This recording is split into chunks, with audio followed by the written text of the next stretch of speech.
السلام علیکم ورحمۃ اللہ وبرکاتہ۔ بسم اللہ الرحمن الرحیم۔ حضرت سر سختی رحمۃ اللہ علیہ کی ایک مرید فرماتے ہیں کہ حضرت سر سختی کے ہاں ایک عورت ان کی شاگرد رہتی تھی اور اس عورت کا ایک لڑکا کسی معلم کے پاس پڑھتا تھا۔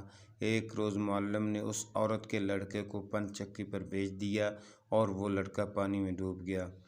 معلم نے لڑکے کے ڈوب کر مرنے کی اطلاع حضرت سر سختی رحمۃ اللہ علیہ کو دی۔ اس پر حضرت سر سختی رحمۃ اللہ علیہ نے اپنے ساتھیوں سمیت اس عورت کے پاس آئے، اسے صبر کے بارے میں بہت کچھ سنایا۔ اس کے بعد خدا کی رضا کے بارے میں فرمایا۔ اس عورت نے سب کچھ سننے کے بعد عرض کیا، حضرت آپ کا ان باتوں سے کیا تعلق ہے؟ آپ نے فرمایا، تمہارا بیٹا پانی میں ڈوب گیا ہے۔ بولی، میرا بیٹا؟ سر سختی رحمۃ اللہ علیہ بولے، ہاں تیرا بیٹا۔ اس پر وہ بڑے وثوق سے بولی، ہرگز نہیں، حق تعالی شانہ نے ایسا نہیں کیا۔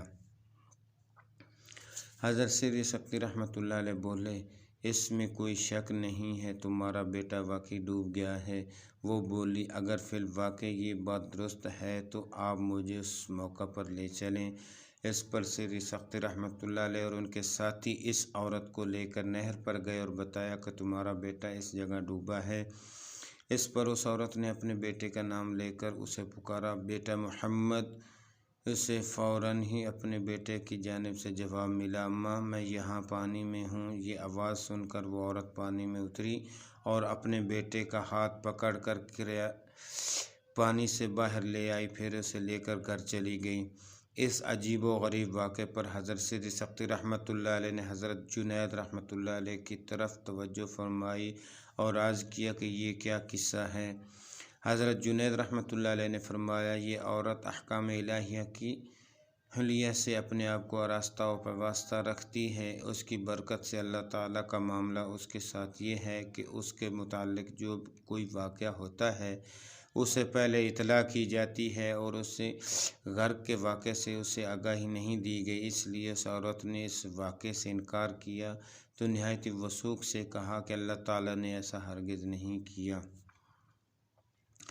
حضرت معروف کرخی رحمۃ اللہ علیہ کے ماموں کوتوال شہر تھے۔ انہوں نے آپ کو جنگل میں اس حالت سے دیکھا کہ ایک کتا آپ کے پاس بیٹھا ہوا ہے اور ایک لقمہ خود کھاتے ہیں اور اس کو کھلاتے ہیں۔ یہ حالت دیکھ کر ماموں نے حضرت رحمۃ اللہ علیہ سے کہا، تم کو حیا نہیں آتی کہ کتے کو کھانا کھلا رہے ہو؟ آپ رحمۃ اللہ علیہ نے فرمایا، حیا ہی کی وجہ سے میں اسے کھلا رہا ہوں۔ یہ کہہ کر جب آپ رحمۃ اللہ علیہ نے آسمان کی جانب دیکھا تو ایک پرندہ اپنی آنکھ اور چہرے کو پروں سے ڈھانپے ہوئے آپ رحمۃ اللہ علیہ کے دست مبارک پر آ بیٹھا اور ماموں سے فرمایا، خدا سے حیا کرنے والی ہر شے حیا کرتی ہے۔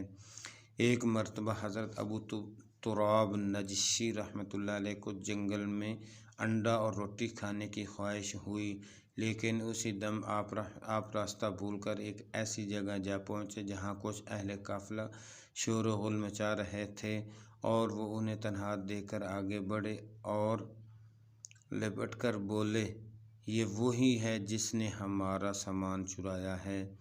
اتنا کہہ کر انہوں نے حضرت ابو تراب نجشی رحمۃ اللہ علیہ کو پیٹنا شروع کر دیا، لیکن ایک بوڑھے نے انہیں شناخت کر لیا اور وہ لوگوں سے بولا، یہ چوری نہیں کر سکتے، یہ تو بہت بڑے بزرگ ہیں۔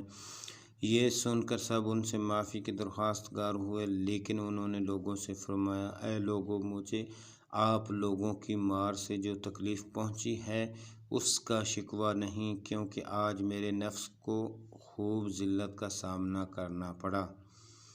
پھر اس بزرگ نے آپ کو اپنے گھر لے جا کر آپ کے سامنے انڈا اور روٹی رکھی، لیکن آپ کو کھانے میں کچھ جھجک محسوس ہوئی۔ اسی وقت آپ کو ندائے غیبی آئی، تجھے خواہش کی سزا مل گئی، اب کھانا کھا لے، لیکن تیرے نفس کشی کی خواہش سزا پائے بغیر کبھی پوری نہیں ہوگی۔